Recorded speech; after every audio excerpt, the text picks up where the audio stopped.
Esto es una producción de Mindalia Televisión y Mindalia Radio, audiovisuales sin ánimo de lucro de Mindalia.com, para aportar conocimiento y crear conciencia. Mindalia.com, la primera red social de ayuda altruista a través del pensamiento.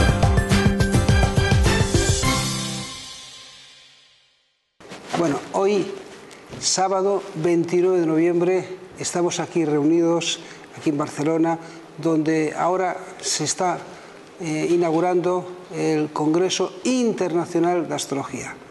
Como está en el programa indicado, durante todo el día tenemos la participación de diferentes ponentes de Colombia, de México, de Italia, de Francia, etcétera.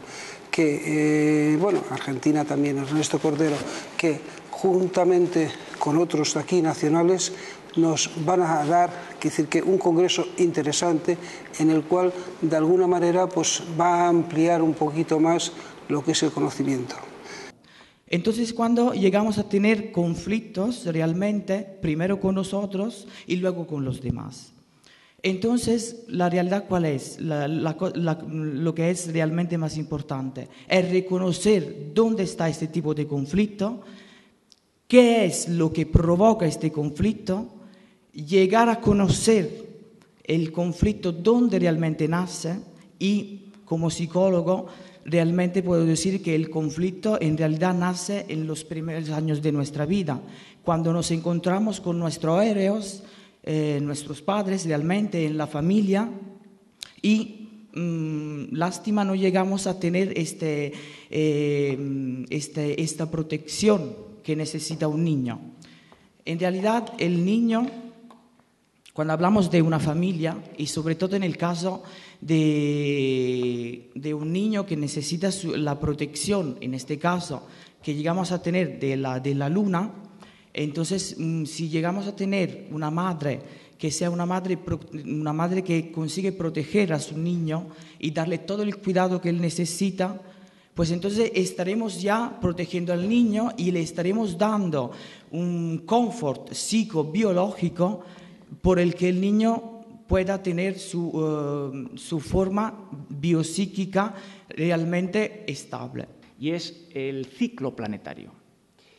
El ciclo planetario, del que los astrólogos mundanos de hace siglos ya conocían y aplicaban, evidentemente únicamente con Júpiter y Saturno, porque los planetas más lentos estaban por descubrirse, es un capítulo, es un pilar fundamental. Dentro de lo que es la mesa astrológica es una de las patas principales. Hay que entender que solo hasta el descubrimiento de Urano, Neptuno y Plutón hemos podido, de alguna manera, captar el mensaje, la información de los ciclos más lentos, los más importantes. No es que Júpiter y Saturno no lo sean, pero evidentemente algunas realidades sociales, especialmente modernas, de los últimos siglos, solo se pueden explicar con los planetas más lentos. ¿Qué es el ciclo? Es muy sencillo, miren. Aquí, con la conjunción, a ver si se ve, de Saturno-Neptuno, que es el ejemplo, cuando Saturno, 36 años después, vuelve o alcanza la posición de Neptuno, que ya no estará en ese grado de Libra, evidentemente, ahí se completa el ciclo. Es decir, el ciclo nace y muere con una conjunción planetaria. En San Isidoro de Sevilla hizo un libro que se llamaba El libro de las ruedas, el Liber Rotarum, que se llamaba así porque era todo de circulitos. Luego os enseñaré un dibujín. Porque las ilustraciones que tenía, lo que ilustraban estos circulitos era asuntos, fenómenos celestes y trataban sobre astronomía. ¿Qué decir astrología? Cuentan que es muy posible que Sisebuto le tomara gusto al asunto de los eclipses y a la astrología porque había estudiado en un monasterio y donde en ese monasterio de Toledo estudiaban los astros. Lo curioso de todo es que leyendo sobre Sisebuto y su epístola Sisebuti, he encontrado en San Google cosas acerca de lo que dicen los astrónomos tan listos que estudian lo que contaba Sisebuto sobre los eclipses. ¡Ah, caramba! Sisebuto no menciona ni a Mercurio ni a Venus. Y estos listos de que te cagas dicen, tal vez, supongamos que Sisebuto creía que Mercurio y Venus estaban situados más allá del Sol, porque como no los nombra, tenemos esa hipótesis. No, señoras. Sisebuto no nombra ni a Mercurio ni a Venus porque tampoco los nombra el libro de las cruces, porque el sistema que usa Sisebuto es el sistema del libro de las cruces y no nombra ni a Mercurio ni a Venus. Y lo que sí que nombra son los nodos, ya Marte, Júpiter, Saturno y el Sol-Luna, que es lo que toca. Vamos a hacer un análisis por polaridades. O sea, yo propongo encontrar nuestra vocación a través de Descartes, de esta manera más saturnina. ¿Somos más de trabajos que supongan mayor seguridad o mayor libertad? Vamos a empezar por esta polaridad. Cuando hablamos de libertad, estamos hablando de personas que a lo mejor por su situación, por su contexto, pues les permite tener un trabajo ahora y cambiar dentro de un año, estar un tiempo en el paro, o sea, jugar un poco con estas variables, que haya cierto riesgo asumido, a veces es obligado porque te han despedido, pero en general que haya cierto riesgo asumido. Para un signo de Aries, para un signo de Acuario, para un signo de Leo, Sagitario o Géminis, es decir, signos de fuego o de aire en su mayor medida, son los que están más dispuestos a aceptar esta variabilidad, esta ambivalencia o esta volatilidad que permite el mercado. Lógicamente, si tienes que pagar un alquiler muy caro, ya puede ser Géminis, ya puede ser Sagitario, que no te vas a poder mover. Pero si la situación lo permite, lo ideal, y estamos hablando siempre aquí del marco teórico, ya sabéis que lo ideal pocas veces se corresponde con la realidad, pero pongamos que tenemos facilitadores, pues buscaremos trabajos que permitan mucha libertad, que nos permitan salir en un momento dado, que nos permitan viajar mucho, que nos permitan movernos demasiado. Lógicamente, los planetas regentes de estos símbolos masculinos, sobre todo Urano, Marte y Júpiter, cuando decimos que estén dominantes, se sobreentiende que estamos hablando de que estén en posiciones angulares o que estén haciendo aspectos cuanto más cercanos posibles o bien a los significadores de la casa 10 y de la casa 6, o bien a solo Luna, aspectos más de personalidad, nos van a dar las bases y las tablas para poder determinar que queremos más libertad. Y de esta manera tan holística es como me he creado un sistema que a la vez me vale para lanzar las runas. Os voy a explicar lo que son las runas. Vamos a dejar este gráfico, que es el central, y os empiezo a explicar. Bueno, aquí tenemos 25 símbolos rúnicos. Las runas son piedras, es decir, el origen de las runas, todo el mundo dice que es celta, que viene de los vikingos, tal.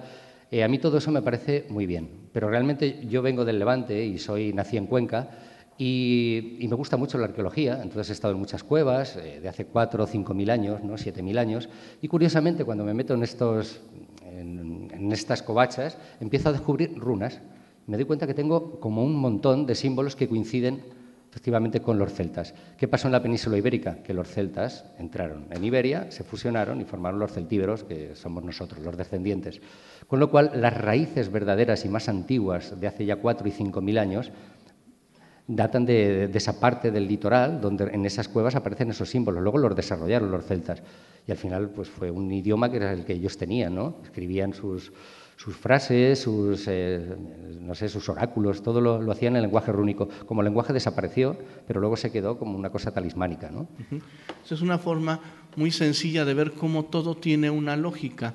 Algo que yo le digo a mis alumnos siempre que estamos en clase de astrología es que la astrología precisamente tiene mucha lógica y tiene mucha correspondencia con otras ciencias que, aunque parecen mágicas, ocultas o esotéricas, también tienen una correspondencia, ya sea matemática, geométrica, una correspondencia muy bien definida desde un punto de vista lógico, desde un punto de vista racional. Todos ustedes saben, hoy es sábado, es día de Saturno, ¿sí? Y por la hora más o menos debemos de estar en este momento como en la hora de Marte, ¿sí? Si mal no recuerdo, ¿sí? Cada uno de los días de la semana está relacionado con un planeta.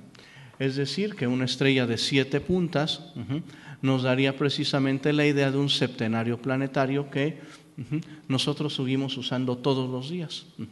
Este trazo de esta estrella, pues aunque nos parece un poco difícil de poder desarrollar, lo podemos desarrollar de una forma muy sencilla y muy simple cuando nosotros colocamos los cuerpos celestes en el orden de su velocidad. La Luna 28 días, Mercurio 88 días, Venus 260 días y después llegamos al Sol. Por el otro lado tenemos la figura de Saturno, 29 años, Júpiter, 12 años, Marte, 12 años, y volvemos a tomar como punto de referencia el Sol. Entonces, hay una fórmula que es el total de la carta natal, es nuestra identidad, nuestro yo, nuestro ego, digamos, la entidad que tenemos como aparentemente estable, más nuestros vínculos o situaciones de destino. Entonces, si nosotros modificamos lo que creemos que somos, si modificamos nuestra identidad, nuestra relación con el mundo va a cambiar, ¿no? Esto es, si modificamos nuestro ego, si nos abrimos a aspectos diferentes de nuestra naturaleza que se presenta en los vínculos y en las situaciones de destino, ampliaremos nuestro horizonte de percepción, ampliaremos lo que conocemos de nosotros mismos, redefiniremos nuestra configuración de luz y sombra, y el destino cambia. Más que el destino cambia nuestra manera de verlo, nuestra percepción. Por eso decía al principio que tanto la astrología humanística como la tensegridad de Carlos Castaneda proponen lo mismo, que es la propia transformación a través del cambio perceptual. Nuestro mundo terrestre sería una especie de holograma, una construcción mental inmensa, un campo cuántico, donde coexistirían en el mismo momento posibilidades cuánticas de realidades infinitas. En esta perspectiva hay que contemplar todo lo que existe y parece real, de las leyes de la física a las galaxias, como campos de realidad o como campos de posibilidades cuánticas que se han vuelto reales o que se han manifestado en la realidad. Nosotros mismos seríamos los creadores de estas leyes que nos gobiernan. Y cuando alcanzamos un cierto límite en nuestra comprensión, podemos cambiar estas leyes. Eso es muy importante para pasar de la astrología convencional a la astrología cuántica. Nosotros, seres humanos, crearíamos y afirmaríamos nuestros campos de realidad a lo largo del tiempo y de nuestra evolución. Eso puede explicar por qué la astrología es tan precisa. Esta ciencia sagrada del conocimiento de sí mismo, del universo y de sus leyes, viene de miles y miles de años atrás. Y esto es una explicación, ¿sí? Por ejemplo, todo lo que pasa que hay pocos nodos, digamos, cuando son en puntillado, quiere decir que son nodos heliocéntricos, los más fuertes, y cuando son a línea recta, quiere decir que son nodos geocéntricos, quiere decir que nos afectan a nuestra Tierra. Y como ven, cuando pasa, que es muy común, cuando pasan hechos muy destacados, hay aspectos muy partiles, ¿sí?, de los planetas a los nodos, tanto geocéntrico como heliocéntrico. Entonces aquí ya le dije que el agente predomina sobre el semáforo, ¿verdad? Y ya ven que el mismo tema, si lo trasladamos al heliocéntrico, presenta realmente el aspecto de fuerza que era la Tierra o el Sol, se mire, ¿verdad?, en una exacta oposición a Júpiter-Marte. ¿Comprenden? Quiere decir, el heliocéntrico casi siempre predomina, basa al geocéntrico. El etero es un elemento primario que caracteriza la plenitud de la energía y existencia del deseo. Si la constelación es etérica, todo lo que comienza en el periodo cuando esta constelación está activa atraerá la energía desde fuera y provocará reacciones alrededor de este asunto. La respuesta emocional de los demás nosotros la nombramos con el término causar pasión. Esta reacción puede ser positiva o negativa.